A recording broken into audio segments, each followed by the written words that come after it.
Hello, my dear students. How are you? Welcome to the beautiful channel पढ़ाई का कवच. Myself Tosip sir. Today, students, we are going to discuss about the exercise section of unit number 7, conservation of plants and animals. Okay. As you know, in our previous session, we have ended our chapter number 7, conservation of plants and animals. The students are on a trip where they have a colleague come teachers, Professor Ahmed and Madhavji. Okay. Let us start. So our exercise portion, solution of exercise without wasting our time. Question number 1. Question number 1 is about fill in the blanks. A place where animals are protected in their natural habitat is called wildlife sanctuary because it is the place where the animals are protected in their natural habitat. उनके कुदरती निवास स्थानों के अंदर प्राणी सुरक्षित होते हैं. B species found only in a particular area is known as endemic species. क्योंकि हमने जो पढ़ा है उसमें से ही क्वेश्चंस होंगे, सो आई होप कि आपको मालूम चल जाएगा. क्वेश्चन नंबर 3 अपने आप से सॉल्व करिएगा. Question number 2, differentiate between the following. A wildlife sanctuary and biosphere reserve. B zoo and wildlife sanctuary. C endangered and extinct species. D flora and fauna. Among this we have discussed about two alternative questions. Difference between zoo and wildlife sanctuary. D flora and fauna. Zoo is the place where animals live in artificial habitat. Means artificial cages, flora and other kind of arrangement for the animals are there to protect the animals, and in the wildlife sanctuary animals are living in their natural habitat.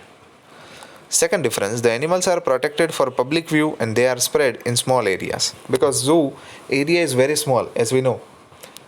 In a Saurashtra region, there is a one zoo is present inside the Junagadh, which is Sakkarbagh Zoo. The animals are protected and conserved in very large areas. The areas prohibited for hunting, grazing, and felling trees, etc. So this is the speciality of the wildlife sanctuary. That in the wildlife sanctuary, the animals are protected and conserved in a very large area. Okay. So these are the basic difference between the zoo and the wildlife sanctuary. D flora and fauna. All plant life occurring in an area is known as flora. यानी कि कोई एक विस्तार के अंदर जो भी वनस्पति और ये वगैरह उगते हैं उनको फ्लोरा कहते हैं. All animal life occurring in an area is known as fauna. यानी कि कोई एक विस्तार के अंदर जो भी प्राणी देखने को मिलते हैं उसे फौना कहते हैं.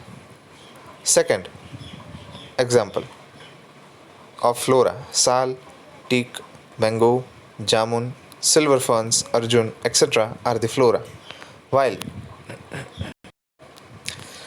fauna is the type of animal which is occurring in a one specific area. Chinkara, blue bull, barking deer, chital, leopard, wild dog, wolf, etc. are fauna. Question number 3, discuss the effects of deforestation on the following.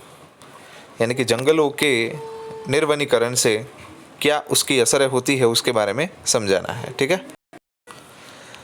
A what is the effects of deforestation on the wildlife animal? Let us discuss. As the deforestation occur, the wildlife losing their natural habitats. Means जो प्राणी है उनके तो कोई घर नहीं होते. जैसे हमारे सीमेंट और कंक्रीट के जंगल है, हम तो उसे जंगल ही कहते हैं हमारे सीमेंट और कंक्रीट के. लेकिन जो हम सीमेंट और कंक्रीट के घरों में रहते हैं वैसे प्राणियों के पास अपने खुद के घर नहीं होते. जंगल ही उन लोगों का घर है. सो अगर हम जंगलों को ही निकालते जाए तो उनका घर तो उजड़ जाएगा. So gradually they are considering slowly the animals are dying because of the deforestation. Let us understand in a detail. The natural habitat of the animals is destroyed by deforestation. Deforestation से जो प्राणी है उनका कुदरती निवास स्थान है वो डिस्ट्रॉय होता जाता है। Without the natural habitat the animals are left with no place to live and breed. कोई भी कुदरती निवास स्थान के बिना जो प्राणी है वो रह नहीं सकते और उनकी प्रजातियों को आगे भी नहीं बढ़ा सकते। As a result of this many animals are at the verge of extinction, यानी कि इतने कई सारे प्राणी हैं कि जो लुप्त प्राय होने की कगार के ऊपर है। Second effect, let us study on environment of the deforestation. Deforestation has resulted in global warming. Carbon dioxide is not absorbed by plants and it gets accumulated in the atmosphere. It has an adverse effect on our ecosystem. Deforestation है वो global warming के अंदर form होता है। कैसे? क्योंकि deforestation होने की वजह से जो कार्बन डाइऑक्साइड प्रोड्यूस होता है एटमॉस्फेयर में स्टूडेंट, वो एब्जॉर्ब इनफ अमाउंट में प्लांट्स के द्वारा नहीं हो पाता, क्योंकि हमने तो जंगलों को ही निकाल दिया कि they which are absorbing the carbon dioxide, okay, as a part of respiration. So continuously CO2 amount is increasing and accumulated inside the atmosphere, and it has an adverse effect on the ecosystem, okay. So that is why it is a very bad effect on the environment. Villages, rural areas. The rural areas largely depend on the forest for fuel, fruits, wood, etc. Deforestation has reduced their resources and the uninhabited animals are also a danger for the villagers. गाँव के अंदर जो लोग रहते हैं वो majorly अपने ईंधन के लिए, फलों के लिए और लकड़ी के लिए जंगलों के ऊपर आधारित होते हैं, और अगर डिफॉरेस्टेशन हो जाए तो उसकी वजह से उसके गांव वालों के लिए जो यूज़फुल रिसोर्सेज है वो भी ख़त्म होते जाएंगे। And the uninhabited animals are also danger for the villagers. और जंगलों के ख़त्म होने के कारण बाद में जो जंगली प्राणी है वो भी गाँव के अंदर घुस जाएंगे अपने फूड रिक्वायरमेंट को पूरी करने के लिए। जैसे कि कई बार हम सुनते हैं कि कई बार गाँव के अंदर शेर आ जाते हैं, तो उसका कारण यही है कि जंगल कम होते जाते हैं, यानी कि उनके निवास स्थान जो है वो कम होते जाते हैं, इसीलिए धीरे धीरे वो रूरल एरियाज़ में आगे बढ़ते हैं। उसके बाद है city areas. Cities are not directly affected by deforestation but the changes in the climatic results in calamities like flood and droughts which affect the cities also. It also leads to global warming.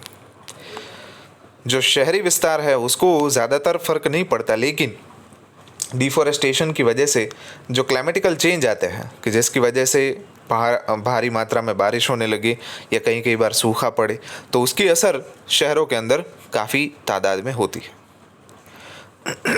Is the effect on the earth. Deforestation has converted the fertile lands into deserts. Deforestation की वजह से जो उपजाऊ ज़मीनें हैं वो बंजर रेत से बन जाती है। The natural calamities like floods and droughts are also the result of deforestation. बाढ़ आने के कारण और सूखा पड़ने का कारण भी यही है।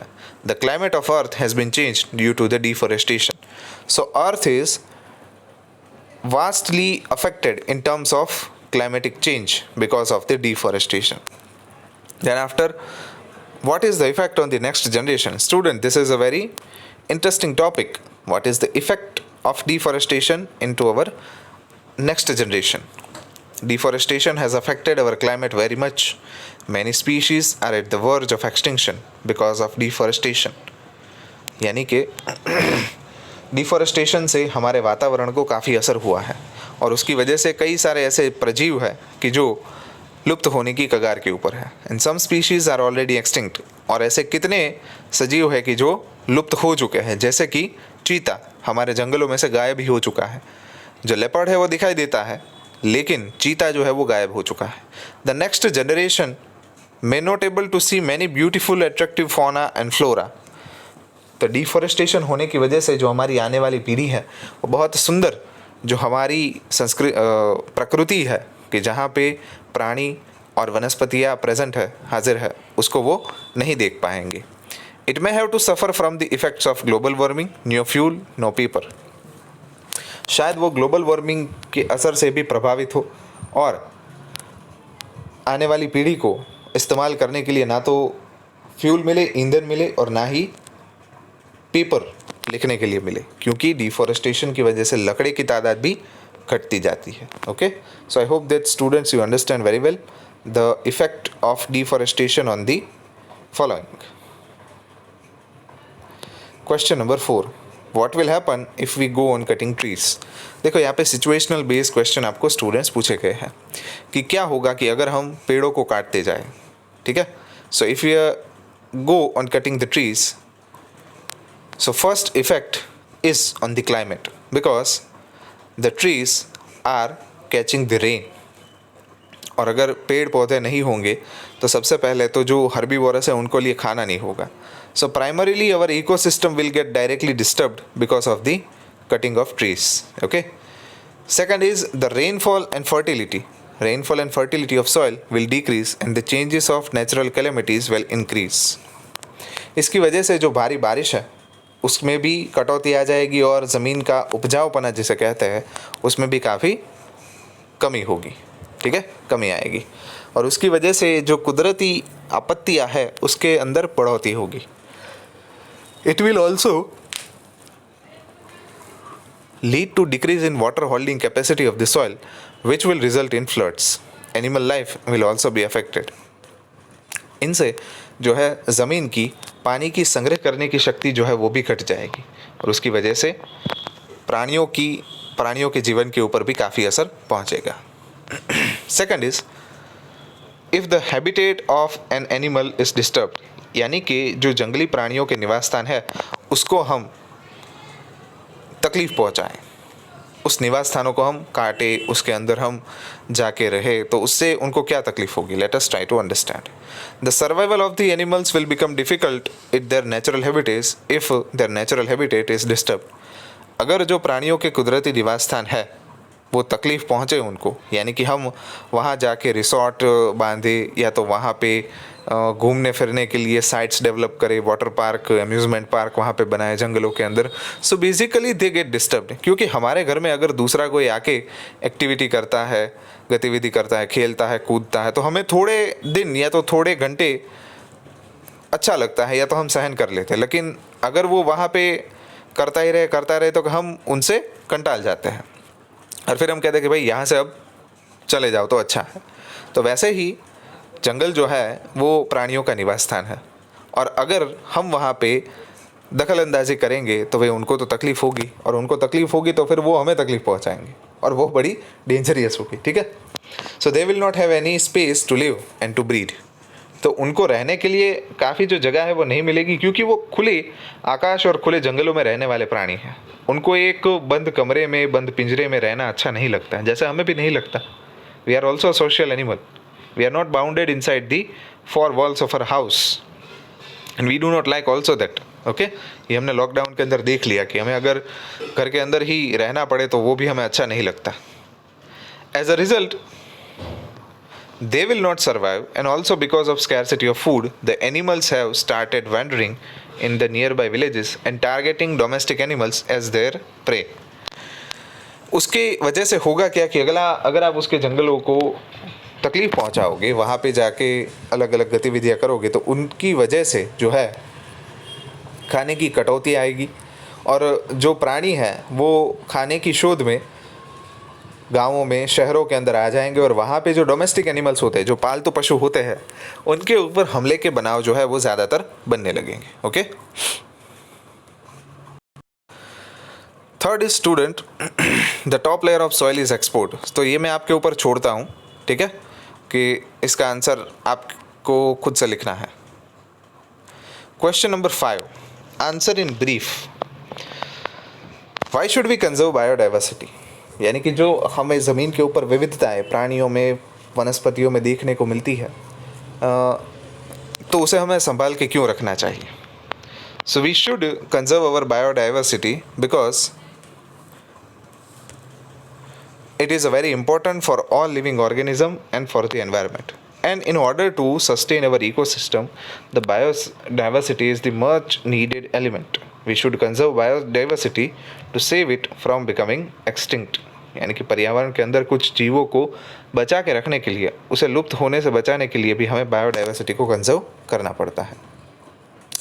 कुछ कुछ क्वेश्चन मैं आपके ऊपर छोड़ रहा हूँ स्टूडेंट्स. सेकंड क्वेश्चन आपको अटेम्प्ट करना है. Protected forest are also not completely safe for wild life animals. Fine. See some tribals depend on the jungle. How, यानी कि कुछ आदिवासी जो है वो जंगल के ऊपर आधारित है. कैसे, समझाइए.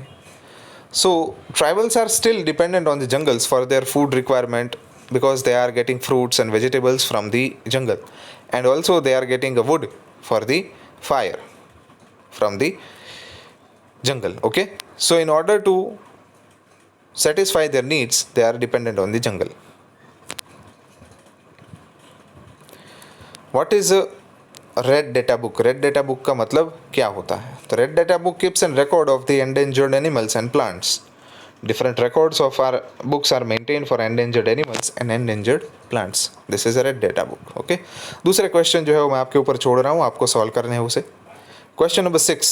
In order to meet the over increasing demand in factories and for shelter, trees are being continually cut. Is it justified to cut trees for such projects? Discuss and prepare a brief report. तो यहाँ पे students हमें simply कहा गया है कि फैक्ट्रियों के अंदर शेल्टर्स के लिए या तो पेपर के लिए कंटिन्यूअसली पेड़ों को काटा जा रहा है. तो क्या ये सही है कि इन प्रोजेक्ट्स के लिए पेड़ों को काटा जाए?